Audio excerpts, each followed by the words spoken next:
By 1846, the tree-laden hills of Ann Arbor seemed to come alive as Michigan students began meeting regularly to sing for what they described as pure enjoyment. The university formally acknowledged this activity in 1859, establishing the beginning of a Glee club.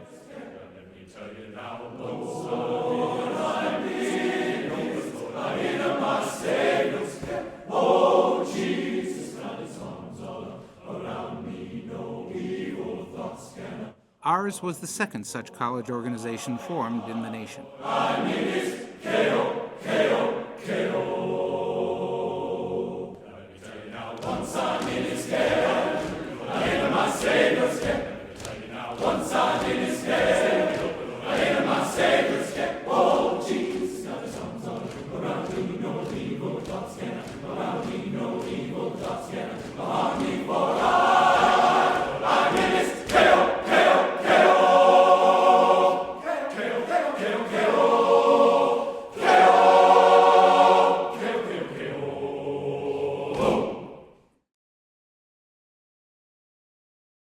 It is a wonderful opportunity to see beauty and artistry and elegance and profundity in a way that we don't see in the daily newspaper or that we don't see on the television. To this day, some of my very best friends are guys that I sang with, especially in the Friars, and the Glee Club as well, but the Friars there are 7 of us remaining of the 8 who sang together, and we're all very close, and we get together for reunions once in a while. And the beauty of this organization is its ability to grow and develop and prosper as an entity, to become more than it has ever been all the time.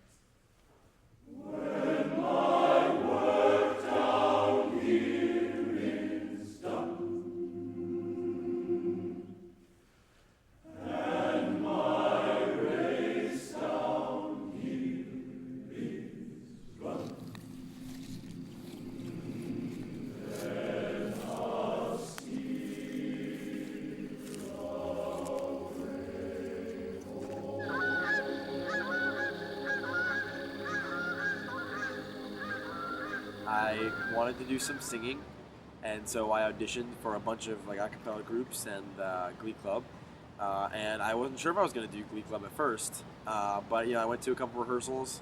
I went to Cottage Inn, had some great experiences with other clubbers, met a lot of other people, and I just learned that it's just, these guys are all just like me. These guys are like, I can bond very well with these guys. We have a lot of similar interests, we've shared similar experiences in terms of singing with other groups and stuff like that. And I learned quickly that they were going to become my new family, which they did.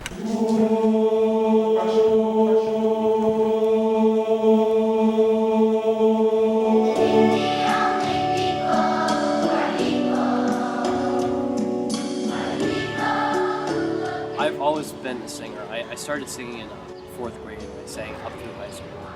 I was in several groups in high school. And I knew when I came to the university I wanted to be in a singing group. It was a male chorus. I've sang in a male chorus before. Singing runs through my blood, so I have to continue in college.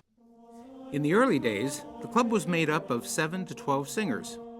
Originally, each class had their own club, and it was the senior class who became known as the University Glee Club. The classes eventually merged into a single club, performing college songs, humorous vaudeville numbers, and skits. The latter two would become the forerunners to the formation of the double quartet, the Friars, nearly a century later. In that time, the club grew into a campus staple and a special guest on stages, TV and radio sets, and in halls around the world. Founded in the wilderness in 1817, in excellence and strength it grew, nourished by a dream. The University of Michigan, the people set me free to teach, to serve, to probe the unknown. Our university.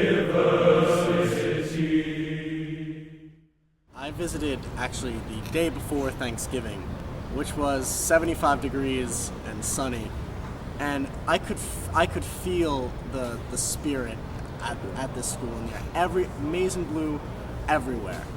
There was not one person who wasn't representing, not one person who looked like they didn't want to be there. There's just so much pride. There's so much pride in everything that goes on in Michigan, whether it be football games, other sporting events, rallies, even classes. Just everybody is so proud that they're there, and they're so everybody wants to be there. Nobody's, as far as I've seen, is that everybody just has fallen in love with the family that they've been given. We are founded on tradition, camaraderie, and musical excellence. And so when new guys come in, it's the welcoming of them into this group, really encouraging them to stay on it, to keep up with their studies, but also find their passion in singing. New guys bring new ideas, and that's how you make a club better. You come in, there's kind of that natural break. You come in with your own class, and your own class kind of develops on its own. You're all in like a group together, and you're all go on these tours, and you all have these concerts. And you grow with your class, and you watch other people grow.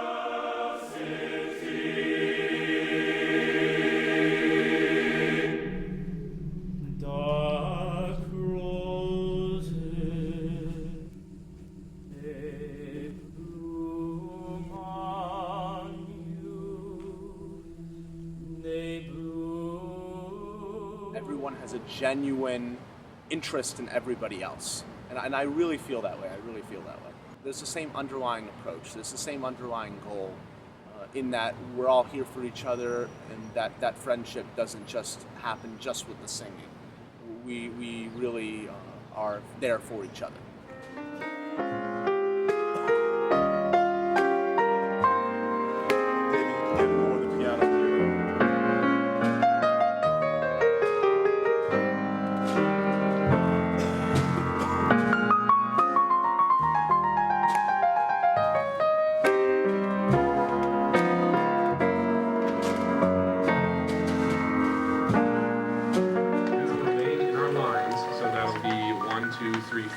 Just like that. We'll remain in those lines in the lobby while they're singing. We'll then come back on through the same doors we exited. So we'll just come back on stage like that and fill it. So just be aware of that. He'll be singing a couple songs.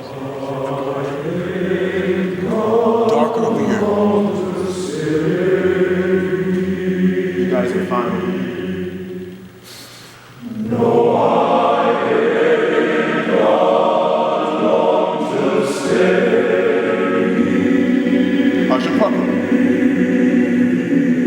That's the Dickerson.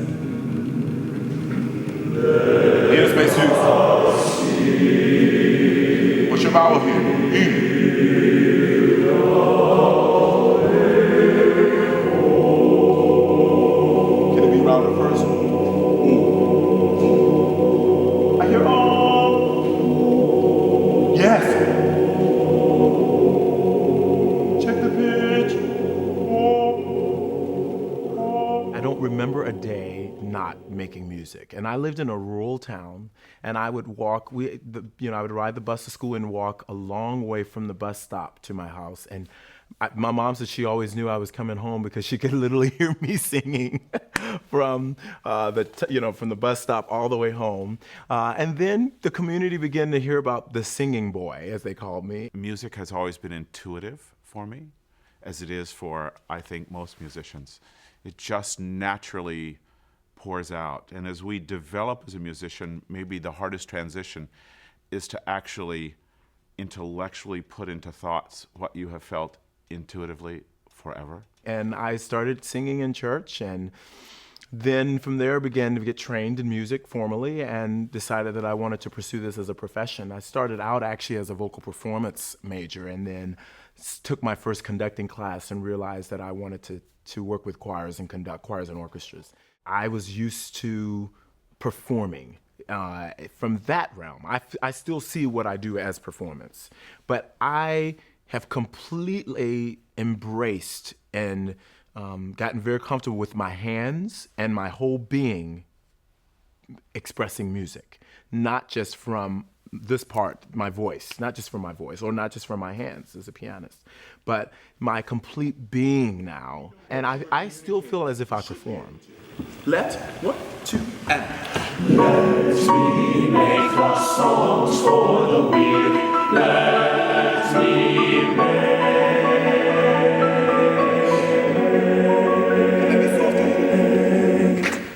I think the best conductors are really a part of the performance. My hands become their hands.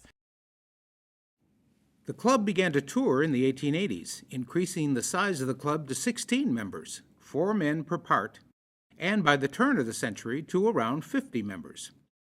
In an effort to revive itself after World War I, the club became part of the Michigan Union, and the name Men's Glee Club was formally adopted. The club experimented with new music, first in all classical format, and eventually the balanced program of classical, humorous, and college songs we still sing today.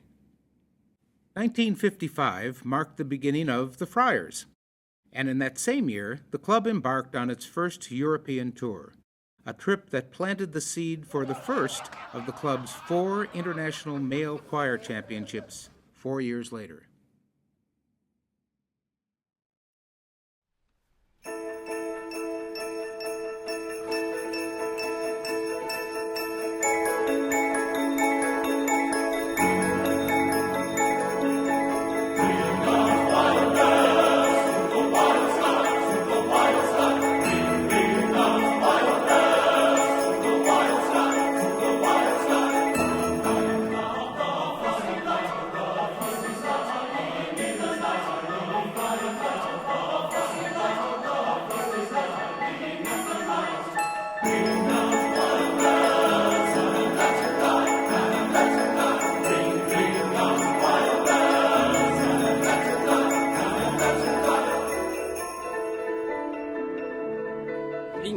Spend time with 55 or so guys, and not that being forced is a bad thing, but it just like being forced to spend that much time with people kind of forces you to like them.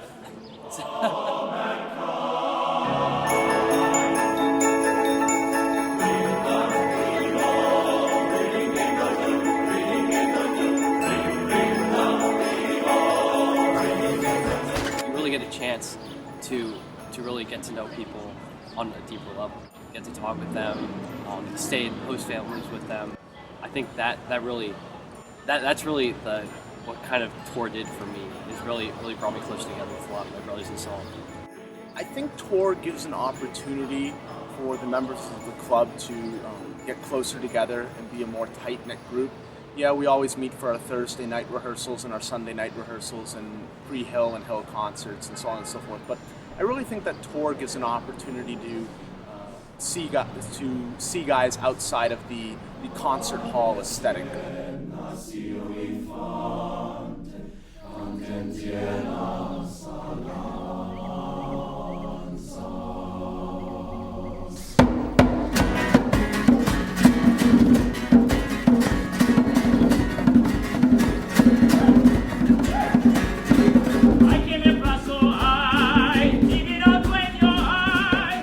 like the big parts that are really memorable don't hit until after you get back home, after you get back in Ann Arbor, after back and taking classes.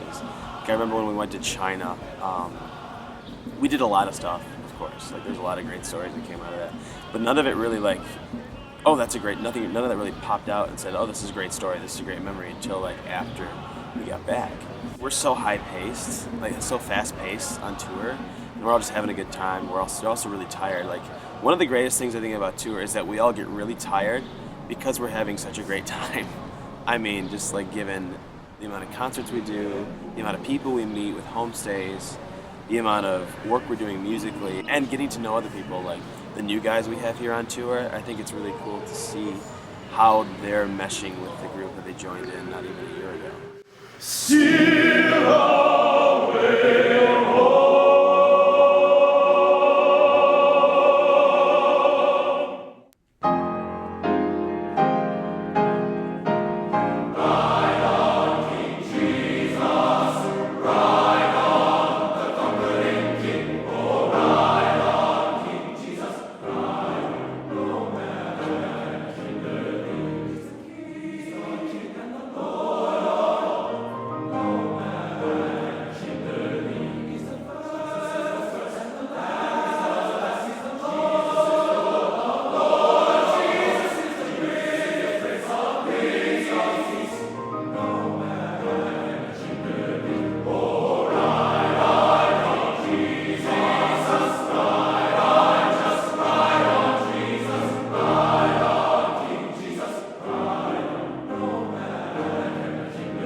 Self-expression through group singing has been an integral part of human experience through the ages. This goes back to the dawn of history. While this need for expression was fulfilled in antiquity by means of religious rites and the theater, there has been no significant change from the informal singing at those early centers of learning to that of our own. John Payne.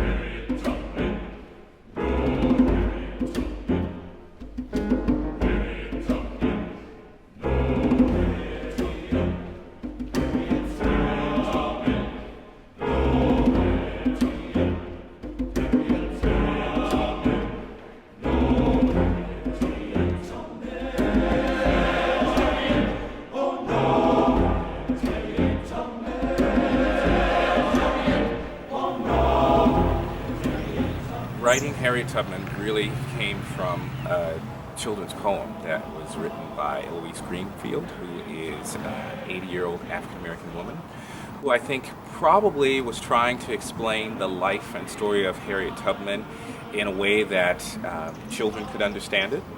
And I was really taken by the poem, and I wasn't sure if it would work well setting it for men's voices, especially college men's glee club.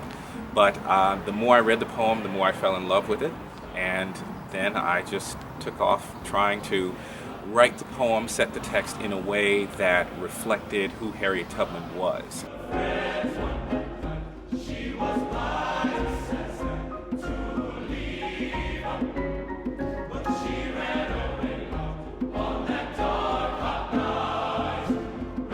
The very beginning of the piece is really in the style of an African chant, and there's sort of this layering and building of ideas that come together. And the reason that is at the very beginning of the piece is because I want to set up the storyline, if you will, set up the poetry that Miss Greenfield wrote, but I also want to sort of make a connection to the African continent. I'm going to be honest with you here. There was one other part I was going to put in this piece, and maybe it'll have to go in. If I got my one, two, got my ticket, can I ride? This is a bass suit, heavy suit. Got my ticket, bass suit. Can I ride? Oh, if I got my ticket, can I ride away up to heaven in the morning. And then the storyline commences, and the only way that I could end the piece was to, in some ways, metaphorically, perhaps depict the end of her life. And then the final statement ends on a slightly dissonant chord, and because all of the voice parts go up, is supposed to depict her ascension into heaven.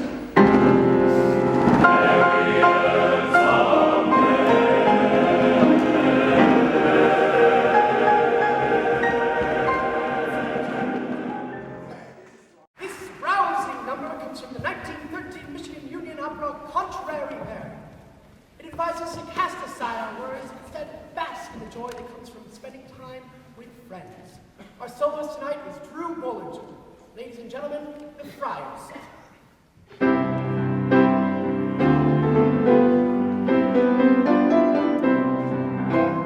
Let sordid folks their sordid ways of duties go attending.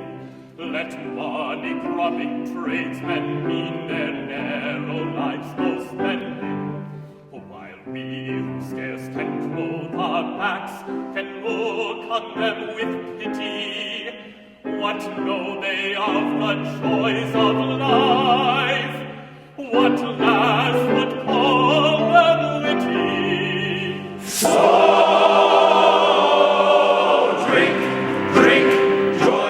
First of all, we were good, and we knew we were good.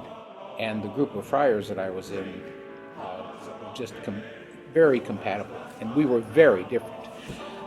You look at some of us then, some of us today, and even today, we are very different. But there's that shared experience, that bonding of working very hard to do something very well, and yeah, hearing the accolades, hearing the applause. That has kept us together over the years. Oh, here's your health, lads, and mine. Oh, here's your health, lads, and mine. So we had elections, and the club elected me president for the school year 55-56.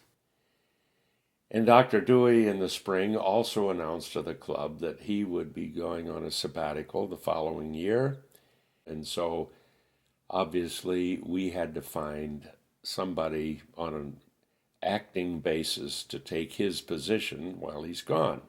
They had a candidate in mind, and his name was Wally Collins, who was a doctoral candidate at Michigan in musicology. Wally graduated from Yale. He sang in the men's glee club. He sang in the Whiff and Poofs, was the leader of the Whiffs.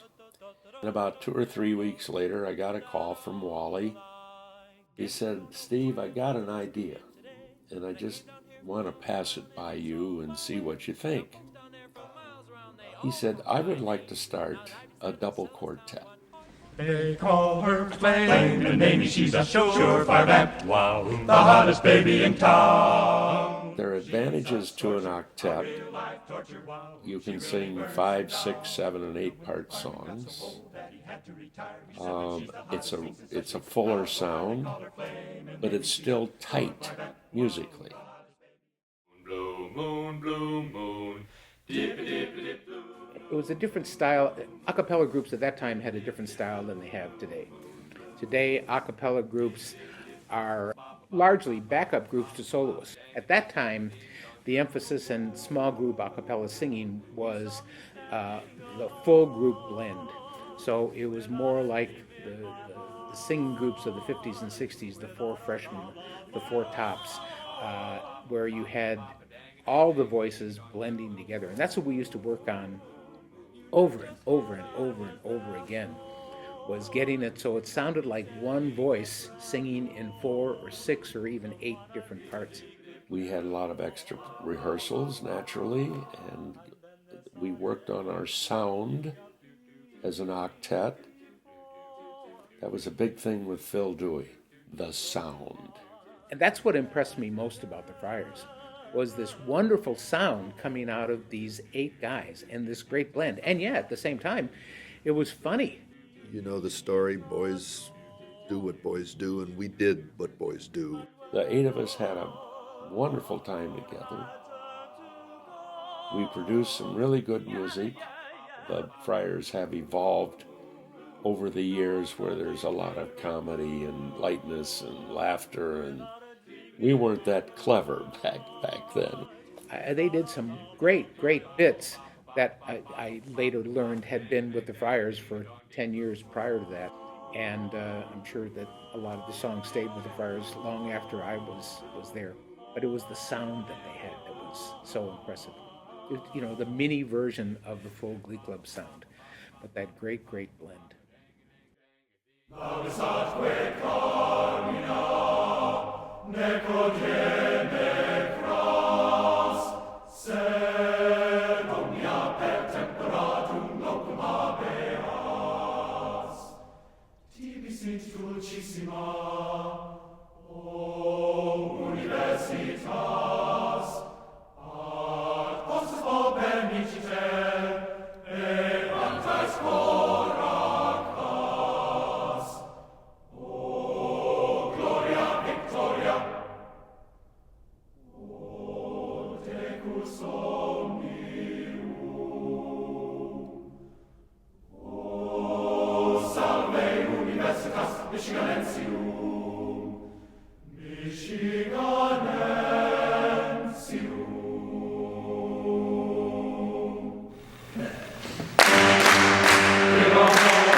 I find that more challenging in rehearsal.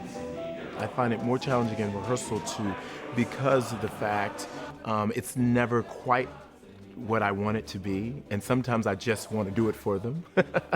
But in performance, by the time after we have lived with the piece and they now have an understanding and we've hopefully come to some kind of agreement as a group, I don't find that as challenging, because I find it actually more engaging. I find it more rewarding, actually, because at that point, I don't feel like it's not my ideas trying to get it across, it's now our ideas.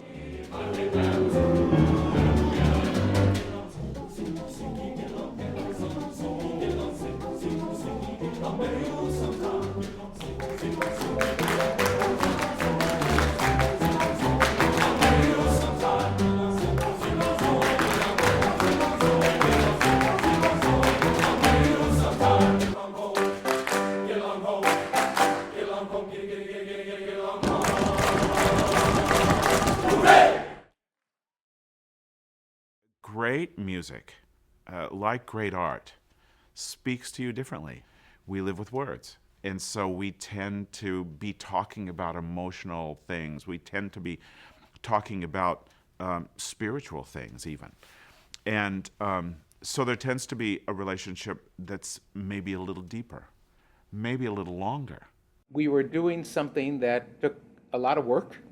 You know, the rehearsals took a lot of work. You know, personalities start to come out. You start, getting inside jokes and stuff. And I mean, obviously the music is the most important part of the club, but the social aspect, being around them, I've let my own personality come out. That's helped me grow. Out of the camaraderie comes a great sense of who you are, I think that every clubber would attest to that, and I think it's pretty obvious, just the way we act. There was something about the shared pain. If you share pain, then that forms bonds between people. Go through a few performances with an ensemble. They know you better. You know them better. They trust you more, or don't trust you more, or trust you less, let's say that. Because we've experienced something profound in a performance. And it's one of the great joys of what we do.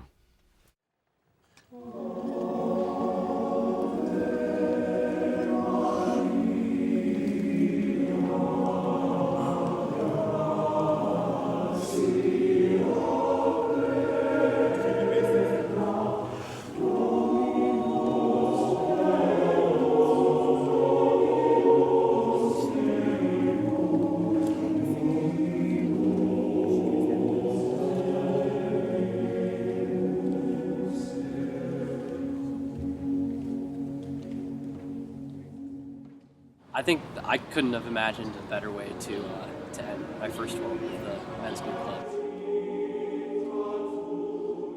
To have the three oldest collegiate choirs in the nation come together and perform a stellar repertoire for a very receiving audience is really, really special. To think about that, because you have, just frame it like this. You have people that were in Glee Club maybe 10 years ago or 5 years ago that did a lot of great things, but they put a lot of work in so we could have this. We could have the ability to sing with Harvard and Yale and kind of have a little fun doing it. And I think that just shows, yeah, we're all different schools, and we all have different interests, and we all have different levels of intellectual commitment or musical commitment or social commitments. But it also shows that deep down we also really love, the singing and how you meet people through the singing and how you go on tours with them. It was common between all the groups. So it was just a really cool collegiate collaboration. The way to live life is to expect the worst and hope for the best. So I was expecting, I was feeling a little sick before the concert. I was like, oh man, I don't know if this is going to be a great concert. I know everyone's kind of it's at the end of tour, everyone's energy's kind of fading. But I think going last and seeing Harvard and Yale go first was kind of put the energy back into us. We had, there are elements of oh, we got to see who's going to be the best choir, who's going to hold themselves. I remember when we were walking on stage for the Alma Maters, to rehearse the Alma and Matres, pardon me. I leaned over to Dominic and I was like, stop me, I'm walking I have something to prove. Watching us grow as an ensemble, hearing us get better and better, and then finally in that culminating experience with Harvard and Yale, I mean, not really in a competitive sense, but we sounded really good. It made me feel like I was on top of the world. This is all making me sound very arrogant. I don't mean it that way entirely, but it made me feel like, we were the best and the leaders, actually the leaders and best. Hail to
standing out brought it all together. It made us. It kind of was a good way to complete the tour. I'm just so proud to be able to do that and to be able to represent Michigan in that way and in that setting. It really made you think that you were bigger than yourself, in my opinion. It made you really proud to be a part of the Glee Club. I just think it's great that we, as students of the University of Michigan, are able to do something like this. I think it's really unique, and I'm very happy that the University of Michigan is letting us do something that's cool. These next two songs are associated the world over with University of Michigan athletics.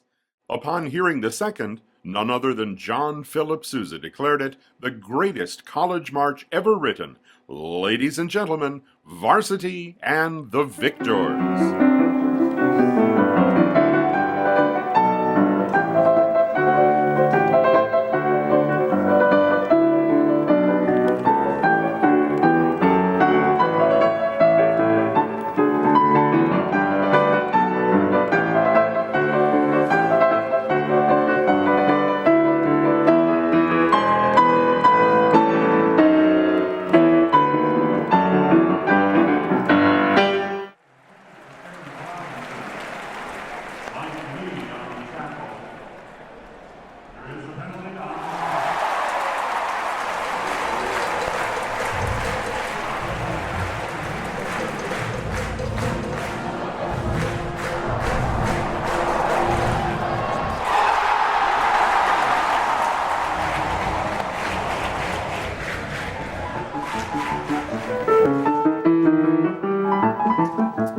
Was never a choice for me. It was always going to be Michigan. And when you're taking all of your tests as a junior and a senior in high school and they want a list of schools, and teachers would say, you need to put something on the list other than Michigan, but it was just a given for me. This is where I wanted to be, and I'm still here 50 years almost later. Yeah. During the summer between my senior year in high school and coming to Ann Arbor, received all sorts of information and about freshman orientation, and all of the organizations send you stuff. And I got something for the Glee Club, and I said, that's what I want to do. I had in my mind that music students are fairly busy. They don't have as much homework sometimes, but you have a lot more classes. And so I wanted to keep it simple and not take on too much. I said, men's Glee Club, I would love to do that. And I think I even had one of the LPs. This is the Philip Dewey era. And that was what I was planning to do. I would audition for the men's Glee Club as my extracurricular thing. It was just the opportunity to sing. I mean, I knew nothing about the history of the club. As I said, I heard them the first time, or saw them the first time when I was at freshman orientation. And all 4,000 some freshmen crammed in there. And the men's Glee Club was performing, and I was disappointed. I think, darn, now everybody's going to know about it and want to get in. And here are these guys in these funny-looking suits coming out on the stage, and they opened their mouths, and this wonderful sound came out. I'm sitting out here in the audience, and I have a date. She's pretty impressed, too. Because, I mean, I loved it. It was just what I thought it would be. So I was, that made me more nervous about auditioning.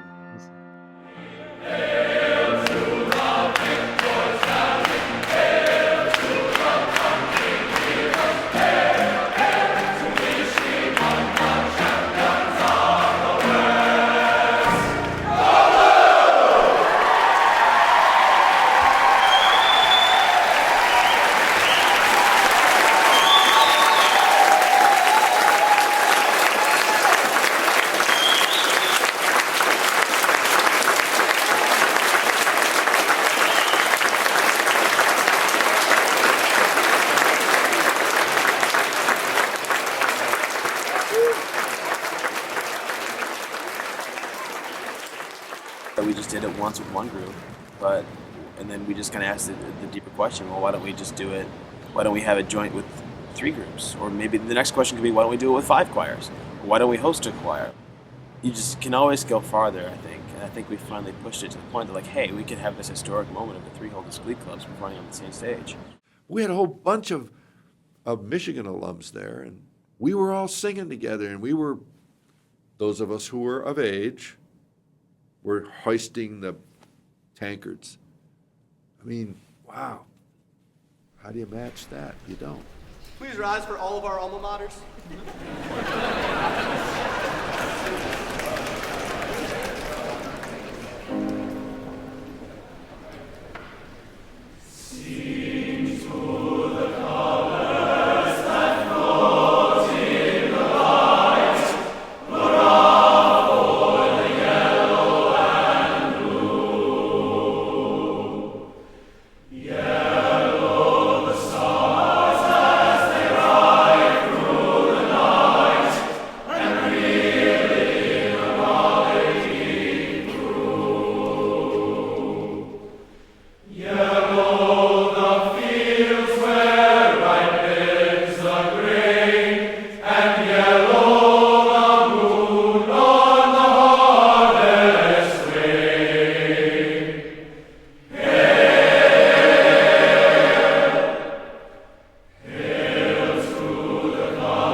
first concert, obviously the first Hill concert for me was quite special because I knew it was the beginning of an era with this organization, and I don't feel as if my journey has stopped. I'm constantly looking for, okay, how can I go deeper as an artist? Michigan, in the sparkling flood divine, drink our health. We're engendering in them a sense of ownership of the words, a sense of what does this mean, what is dramatically, what am I saying at every given moment, and how can I project that to the audience so they understand my thoughts at the time that I'm making this music. So as a conductor, I'm communicating that to the choir with my body, certainly with my face, with my hands, with my gestures. It's a constant balancing act between how much we say and how much we show. Drink our health to Michigan. How do we internalize the music in such a way that we open up the potential of ourselves in communicating that music? Nobody starts that process done. We start it from a place. We start it from building a physical and intellectual technique that allows us then to become the music. I guess because of all the performances, there's something about being on stage and hearing an audience appreciate what you're doing that gives you a feeling of self-confidence. It's terrifying the first time you go out there because you think, it's me, I'm up here naked and unarmed singing, but all of a sudden you win the audience approval, you hear the applause, you hear the laughter, you hear whatever it is, and that gives you a feeling of, gee, I can do this. And if I can do this, maybe there are a lot of other things that I can do too. The club has had the wonderful good fortune of being under the direction of conductors who not only are musically excellent, but they know how to put a program together. So that there is this great mix of music from classical to popular and everything in between that is very, very entertaining. Bass Two's fabulous work at giving us the barbershop color. Could love to have more of that barbershop color from everybody else. Bright, strident. Tears of tears and Tears of Michigan, we sing with a merry, merry ring. As we gaily march along, we will sing a jolly song of Ann Arbor and the chimes and the merry, merry times. Yes, a joyous song we'll raise to Ann Arbor and her praise. Yes, a joyous song we'll raise to Ann Arbor and her praise. That's right. That's good for the style. That's good. We have not a lot to prove, but we have a lot to share still. That's it. We have a lot to really represent the university with the group. And I think that's really a great goal for us to kind of work toward constantly, of how can we best represent the university and ourselves and our own efforts in the best possible way. Oh, I miss the singing big time. And then I stopped working for pay in 2005. And the first thing I did? I contacted Club.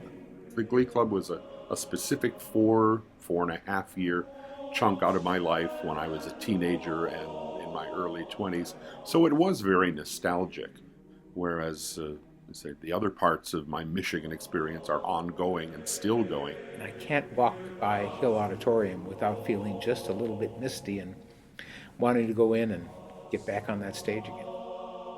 When I call those men on stage and to see, man, we've got a freshman here who's 18 and we've got this alumnus here who is 70. You don't have to teach loudest to anybody, or yellow and blue, or bum army. We do it.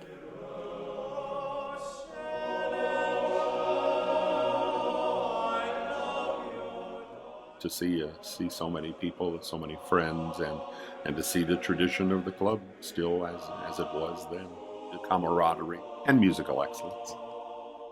Really, they're all important. Yeah, if it wasn't such a good group, it would always be nice to see your friends, sure, It's always nice to remember Michigan, although I'm in a unique spot since I'm still here. But the fact that all three still exist, yes, that is significant.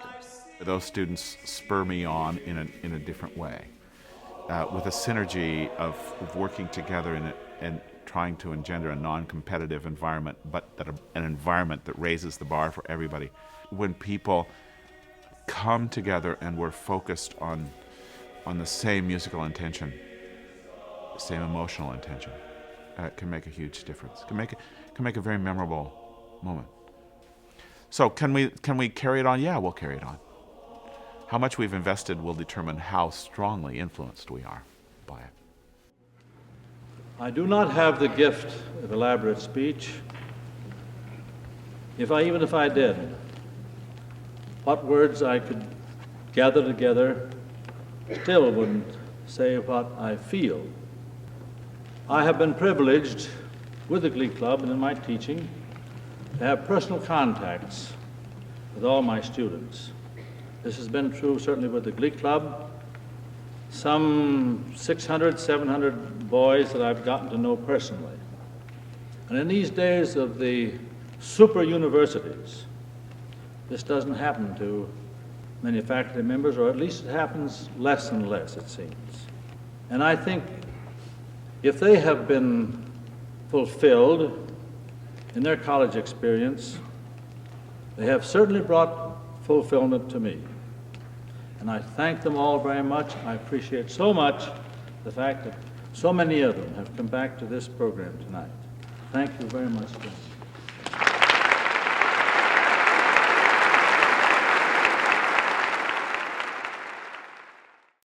That's the legacy that each group needs to leave behind.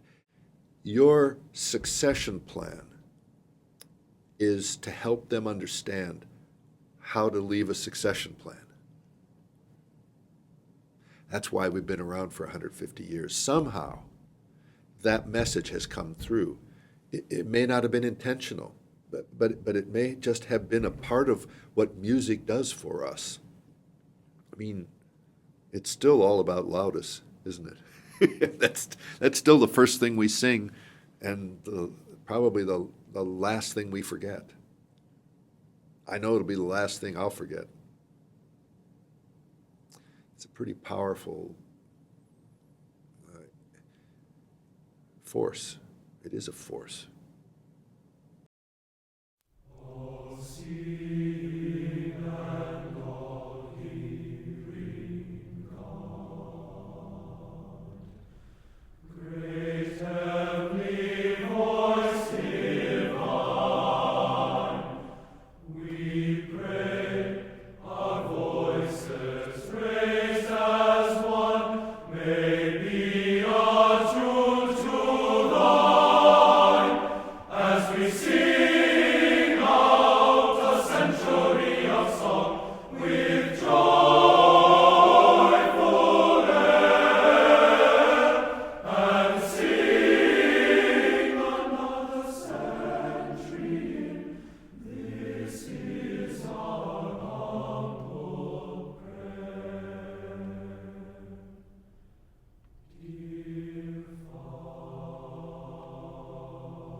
It's a matter of pride to be in one of the greatest collegiate choirs in the country. It sounds really arrogant, but I kind of think it's true.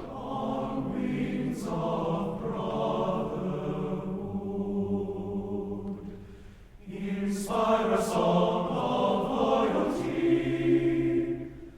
and may thy blessing be on Michigan. Dear Michigan, our university,